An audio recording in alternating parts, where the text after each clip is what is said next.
দেখলে বৈদ্য, রাজসভায় আমাদের অপমানটা দেখলে? হ্যাঁ, সে তো দেখলাম মন্ত্রী মশাই। আমি তো বুঝতেই পারছি না যে গোপাল মহারাজকে কি মধু খাইয়েছে যে মহারাজ গোপাল ছাড়া চোখে অন্ধ। আরে আমরা যেন মহারাজের কাছে ফেল না, কিছু একটা করতেই হবে। আমার মাথাটা গরম হয়ে যাচ্ছে।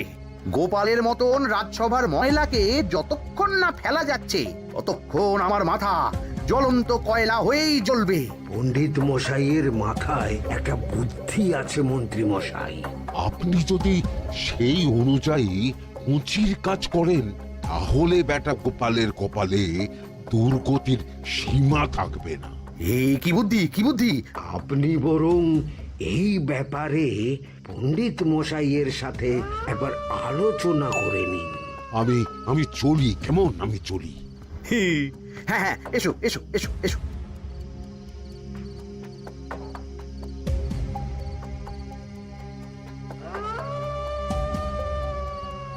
আরে ওই তো আমার বাঁ হাত ঘটা আসছে, ব্যাটাকে দিয়ে একটা কাজ করাতে হবে। এ কি মন্ত্রী মশাই, আপনি এখানে দাঁড়িয়ে কি করছেন?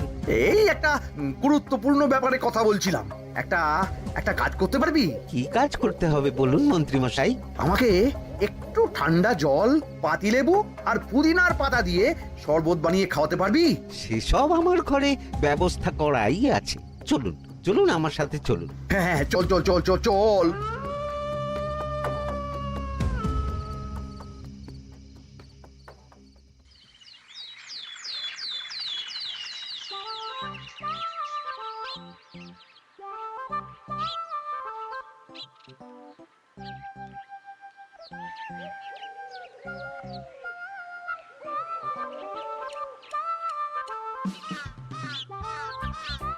কি ব্যাপার পণ্ডিত, এত গুম মেরে আছো কেন?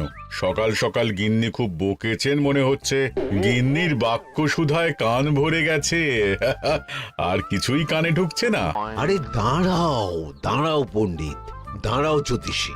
পণ্ডিত তো আমার কথা শুনতেই পেল না মনে হচ্ছে। তুমি তো দূর থেকে বলেছো, আমি তো বলেছি পাশ থেকে, তাতেও শুনতে পাইনি। কানের পোকা হলো নাকি? কি গো পণ্ডিত, ব্যাপার কি? কেমন বুঝছো? এ তো ভয়ানক কর্ণকোষ্ঠবদ্ধতার লক্ষণ। তুমি কচু বুঝেছো? আমার হয়েছে কর্ণগোপাল, তোমাদেরও হতো, কিন্তু তোমাদের দোকান কাটা বলে হয়নি। তুমি আমাদের অপমান করছো। তোমাদের অপমান বোধ থাকলে কোনো শব্দই কানে ঢুকতো না, শুধু একটাই শব্দ কানে বাজতো, গোপাল গোপাল গোপাল। এবারে রাজসভায় কিভাবে হেনস্থা হতে হলো মনে নেই?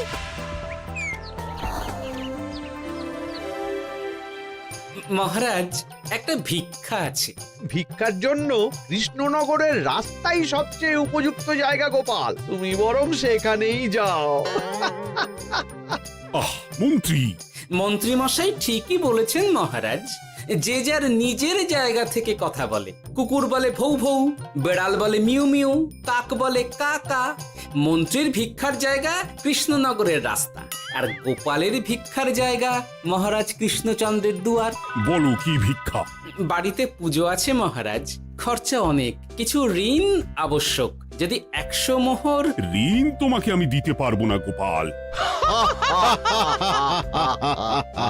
পুজো উপলক্ষে তোমাকে আমি 100 মোহর দিলাম। মহারাজ, আমিও ঠিক এই কথাটাই বলতে যাচ্ছিলাম।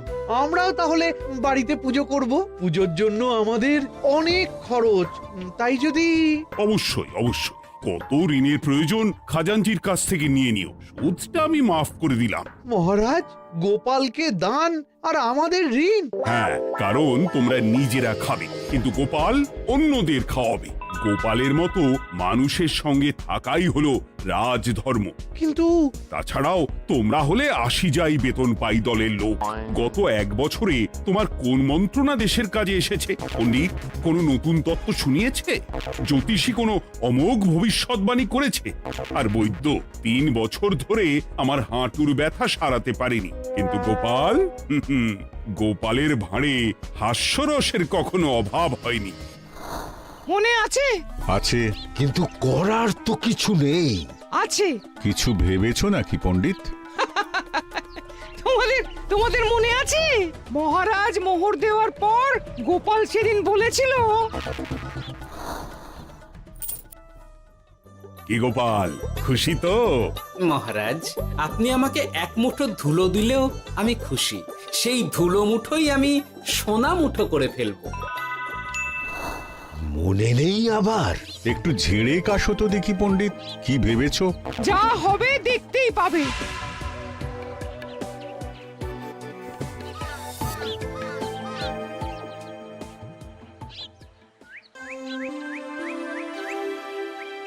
মহারাজের জয় হোক, মহারাজের জয় হোক। হ্যাঁ, ওরে বাবা, এই যে সকাল সকাল চান করে ঠান্ডা লেগে গেল মনে হচ্ছে। মহারাজ, ওই কবি গান উপলক্ষে গত মাসটা আমি কৃষ্ণনগরের কোণে কোণে ঘুরে বেরিয়েছি। প্রজাদের মধ্যে একটা অসন্তোষ আমি লক্ষ্য করেছি মহারাজ। অসন্তোষ? আমি তো জানতাম আমার শাসনে প্রজারা সুখে আছে। সুখে তারা ভাসছে মহারাজ, কিন্তু একটাই অসুখ, তারা মহারাজের দর্শন পায় না। তারা মহারাজের পদধূলির জন্য আকুল হয়ে আছে, মহারাজের দর্শন পাওয়ার জন্য চাতকের মতো অপেক্ষা করছে। চিত্রকরকে দিয়ে চিত্র অঙ্কন করিয়ে বিলি করে দিলেই হলো।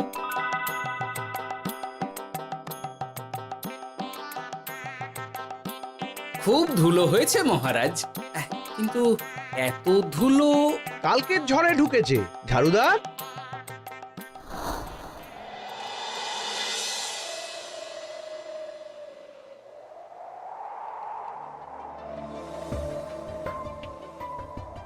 এই সুযোগ, রাজসভা ফাঁকা, এমন ঝড় যে পেয়াদারাও বাইরে নেই। কাজটা সেরে ফেল, বুঝলি? কিরে, কাজটা কর।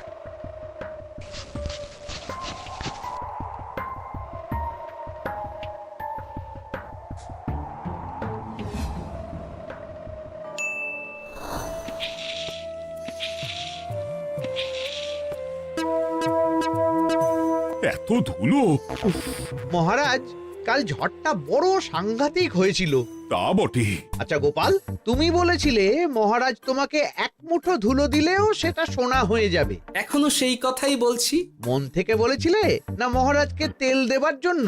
তেল দেওয়ার দায়িত্বটা তো আপনি নিজের কাঁধেই নিয়ে ফেলেছেন। আমি যা বলি সত্যি বলি। আজ যদি এই 4 ঝুড়ি ধুলো মহারাজ তোমাকে উপহার দেন, তখনও একই কথা বলবে? নিশ্চয়ই। মহারাজ, গোপালকে এই 4 ঝুড়ি ধুলো দেওয়ার হুকুম হোক। কি গোপাল, আমি তোমাকে যদি এই ধুলোর ঝুড়িগুলো দিই, তা থেকে সোনা আসবে নাকি? আসবে মহারাজ, মোহরের বস্তা আসবে। যদি না আসে, আপনি বলুন। তোমাকে কৃষ্ণনগর ছেড়ে চলে যেতে হবে। রাজি? আর যদি আমি পারি, তাহলে আপনাকে এই মন্ত্রীর চাকরি ছেড়ে দিতে হবে। কি রাজি? কি মন্ত্রী, রাজি? রাজি। গোপাল? রাজি মহারাজ। আচ্ছা, আর কেউ মন্ত্রীর পক্ষে বাজি ধরেছেন নাকি? হ্যাঁ, আমি আমি আমি আমি ও গোপাল এবার যে মরণ কুয়োতে ঝাঁপিয়েছে, সেখান থেকে আর উঠে আসতে পারবে না। ধুলো থেকে মোহরের বস্তা আসবে, এ হচ্ছে ওই গোপালের উন্মাদ রোগের শুরু। দেমাক দেমাক, মহারাজের পিঠ চাপড়ানি পেয়ে পেয়ে গোপাল ভেবেছে যে ও সব কিছু করতে পারে। এবার শুধু সেই দিনটার অপেক্ষা, যেদিন গোপালকে উল্টো গাধায় চড়িয়ে কৃষ্ণনগর থেকে বার করে দেব। এতটা নিশ্চিন্ত হবেন না মন্ত্রীমশাই। গোপাল কিন্তু হালকা কথা ছুঁড়ে দেওয়ার লোক নয়। কি বলতে চাইছো পণ্ডিত? ওই 4 ঝুড়ি ধুলো থেকে মোহরের বস্তা আসবে? না, তা বলছি না। অন্য জায়গা থেকেও তো মোহরের বস্তা আসতে পারে। তার সঙ্গে ধুলো মিলিয়ে দিলেই কেল্লাফতে। গোপালের নিশ্চয়ই কোনো পরিকল্পনা আছে। গোপালের সব পরিকল্পনার গোড়া মেরে রেখে দিয়েছি পণ্ডিত। ঘটা আছে গোপালের পেছনে, আর ঘটা আছে গোপালের বাড়ির পাহারা। লুকিয়ে কিচ্ছু করতে পারবে না। আরে ওই তো বটা আসছে। বেল্লিক, উল্লুক, তোকে আমি জল বিছুটি দেওয়াবো। গোপালকে ছেড়ে চলে এসেছিস কেন? ছেড়ে আসবো কেন মন্ত্রী মশাই? গোপালকে ওর বাড়ির সামনে ছেড়ে এসেছি। ওখানে তো ঘটা আছে। ও বড্ড ঘুরিয়েছে বেটা। কোথায় কোথায় গিয়েছিল গোপাল? 4 ঝুড়ি ধুলো নিয়ে বেটা বাড়ির উল্টো দিকে হাঁটা দিল। চললাম পিছু পিছু যাচ্ছিল কোন দিকে? নদীর দিকে, কিন্তু গোপাল দাঁড়ালো যদুর বাড়ির সামনে। এই যদু হলো সেই লোক যে লোকজনের বাড়িঘর কেনা বেচা করে আর লোক ঠকায়। আগে রাজধানীতে থাকতো। বেটা রাজধানী থেকে এই কৃষ্ণনগরে পালিয়ে এসেছে, এখানেও লোক ঠকাচ্ছে। কিন্তু বেটা এত চালাক যে কিছুতেই ধরা যাচ্ছে না। এইরকম লোককে ধরাচ্ছে হাতে রাখা ভালো নয় কি মন্ত্রী মশাই? সে তো জানি, কিন্তু ওর ওপর মহারাজের কড়া নজর আছে। এখন ওর সঙ্গে সম্পর্ক রাখা খুব ঝুঁকি। যাই হোক, তারপর? হ্যাঁ তারপর যদু, যদু রে, গোপাল খুড়ো, আরে তুমি এখানে কি করছো? দেখতেই তো পাচ্ছিস ধুলো। তবে যে সে ধুলো নয়, মহারাজ কৃষ্ণচন্দ্রের পদধূলি। শুনিসনি বোধহয় এখন কৃষ্ণনগরে সবচেয়ে বেশি চাহিদা মহারাজের পদরেণু। আচ্ছা, মহারাজের পদরেণু নিয়ে যাচ্ছ কোথায়? এই ছোট ছোট পুলিন্দায় ভরে কৃষ্ণনগরের প্রত্যন্ত জায়গায় যেখানে প্রজারা মহারাজের সাক্ষাৎ পায় না সেখানে বিক্রি করব। তোমার কি মাথা খারাপ? পায়ের ধুলো বিক্রি হবে? ওরে, গতবারে মাত্র 1 ঝুড়ি ধুলো 1000 মোহরে বিক্রি করেছিলাম, এবারে 4 ঝুড়ি। শোনো, তুমি আবার ঘুরে ঘুরে বিক্রি করবে কেন? তোমাকে আমি বরং 10 মোহর দিয়ে দিচ্ছি। তুমি আমাকে এগুলো দিয়ে দাও, আর বিক্রি করে যা হবে তোমাকে এই 40 ভাগ দিয়ে দেবো। ওই 10 মোহরে বদমাস যদুকে ধুলো বেচে গোপাল বাড়ির দিকে চললো। বাড়ির সামনে অব্দি পেছনে পেছনে গিয়ে তারপরে এই আপনাদের কাছে আসছি। বলিস কি রে, ধুলো বেচে 10 মোহর? ও মন্ত্রী মশাই, গোপাল তো একেবারে নাড়ি ধরে টান মেরেছে। গেল রাজসভায় এমন সুখের চাকরিটি গেল। এবার আবার রাস্তার ধারে গিয়েই বসতে হবে। এবার নবাবের দরবারে জায়গা আছে কিনা খোঁজ করি গিয়ে। ধ্যাত্তেরি, 10 মোহর আর 1 বস্তা মোহরের মাঝখানে অনেক রাস্তা। সেই রাস্তায় আমি লোক বসিয়ে রাখবো। আরে আরে, ওই তো তোমার ঘটা আসছে। এই, তুই গোপালের ঘরের পাহারা ছেড়ে এলি কেন? গোপাল নেই নেই নেই নেই নেই নেই।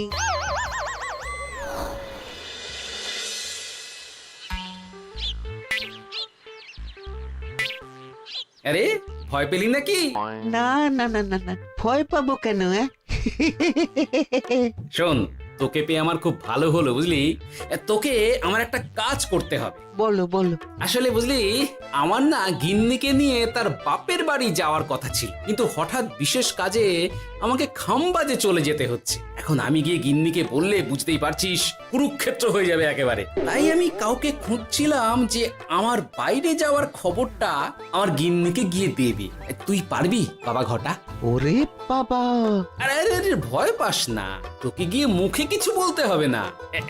এই নে, এই চিঠিটা আমার বউকে দিবি।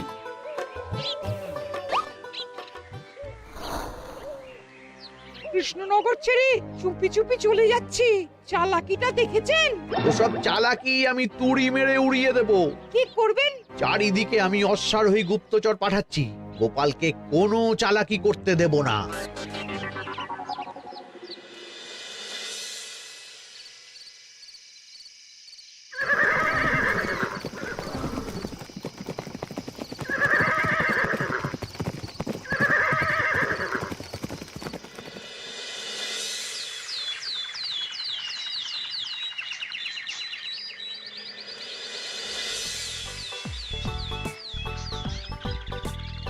অং বং পিং পং। হ্যাঁ, ওরে বাপ রে, এ আবার কি বলে? মানে বুঝিতে পারিলে না? অং বং পিং পং অর্থাৎ আইসো আমার নিকট বিদেশি জাদু শরবত আছে। ইহাতে তৃষ্ণা নিবারিত হয়, শক্তি বৃদ্ধি হয়, ঘুম ভালো হয়, সম্পর্কের উন্নতি হয়, জামা কাপড় ফর্সা হয়, তু শব্দ না করে সকাল সকাল কষ্ট পরিষ্কার হয়। মূল্য মাত্র 1 মোহর। বোঝো, ওইটুকু অং বঙ্গের মধ্যে এত কিছু? ঠিক আছে, তা দাও দেখি। আপাতত টেস্টটা তো মিটুক, বাকিগুলো পরে বোঝা যাবে।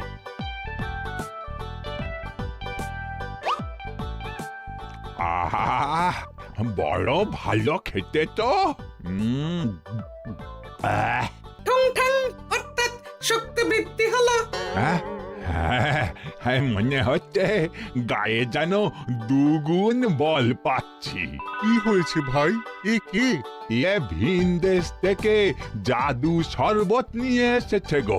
জাদু শরবত ভিন দেশ? একেবারে, হ্যাঁ, একেবারে বহু ভুজা শরবত। খেলে তেষ্টা যাবে, গায়ে জোর হবে, ঘুম হবে, সম্পর্ক ভালো হবে, জামা কাপড় ফর্সা হবে, সকালে হ্রাস করে পেটও পরিষ্কার হবে। সে কি? দাও গো ভাই, আমাকেও দাও। গুড় জল, সঙ্গে একটু ভাজা মশলা, আমচুর আর বিট নুন, শুদ্ধ দেশি জিনিস।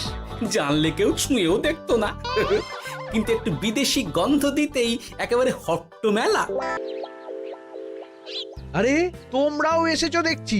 সং সং শঙ্কা লং লং লঙ্কা, মানে অর্থাৎ এই শরবত খেলে আর শঙ্কা নাই, বুদ্ধি লঙ্কার মতন ঝাল হয়ে যাবে। তারপর ডং ডং ডঙ্কা, টং টং টঙ্কা, ফাইন ফাইন, অর্থাৎ টাকা আসবে আমার কাছে।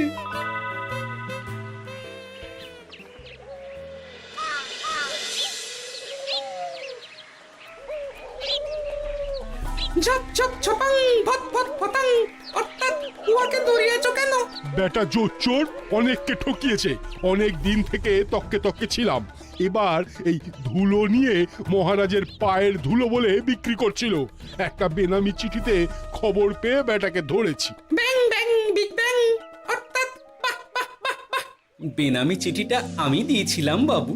বাবা যদু, তুমি সেই রাজধানী থেকে কৃষ্ণনগর অবধি মানুষকে অনেক খোল খাইয়েছো। তুমি এতদিন ঘুঘু দেখে এসেছিলে বাবা, এবার গোপাল নামক ফাঁদটা দেখলে। কতবার বলবো এইসব ধুলো আমি গোপালের কাছ থেকে কিনেছি। যা বলার ওই বিচারের সময় মহারাজকে বলবি। চল চল চল চল চল।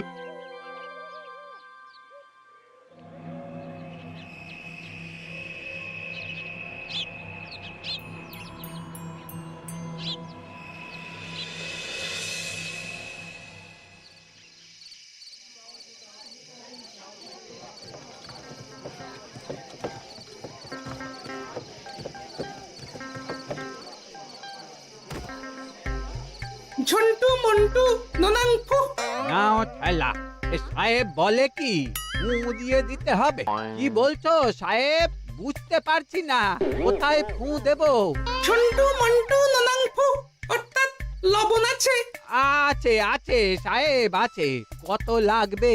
ভান্ড ভরি আন্ডাকারি, অর্থাৎ যা আছে সব।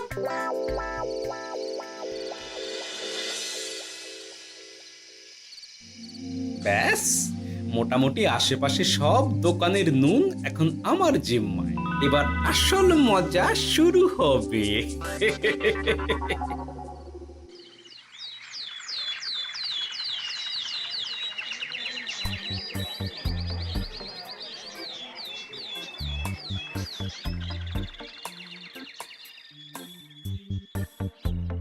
নুন আছে?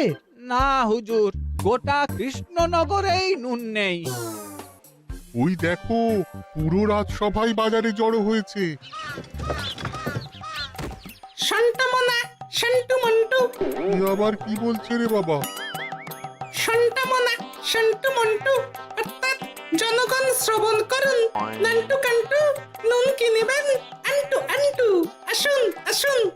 আমার আমার এক সের নুন লাগবে। সেন্টু, অবশ্যই 100 লবণ 10 মোহর। 10 মোহর? 10 মোহর লইবেন না লইবেন না? না, নেব না। উত্তম উত্তম, গান্ডা পিণ্ডে টিসুম টিসুম, অর্থাৎ তাহা হইলে নুনের বদলে গৃহিণীর প্রহার ভক্ষণ করুন। আমাকে 1 সের নুন দিন। আমাকেও আমাকেও। নুন ছাড়া বাড়ি ফিরলে গিন্নি ঘর ছাড়া করবে আমাকে। শুনলাম কৃষ্ণনগর থেকে নুন উধাও। আছে মহারাজ, আছে। কৃষ্ণনগরের সব লবণ আমার নিকটে আছে। 110 মোহর। এত দাম? দাম তো হবেই মহারাজ। লবণ ছাড়া রান্না কেমন হবে ভাবিয়া দেখুন। ঠিকই বলেছ, রাজপাকশালেও তো রান্না বসেনি। 100 সেরের মতন রাজপ্রাসাদে পাঠিয়ে দাও। 1000 মোহর দিয়ে দাও।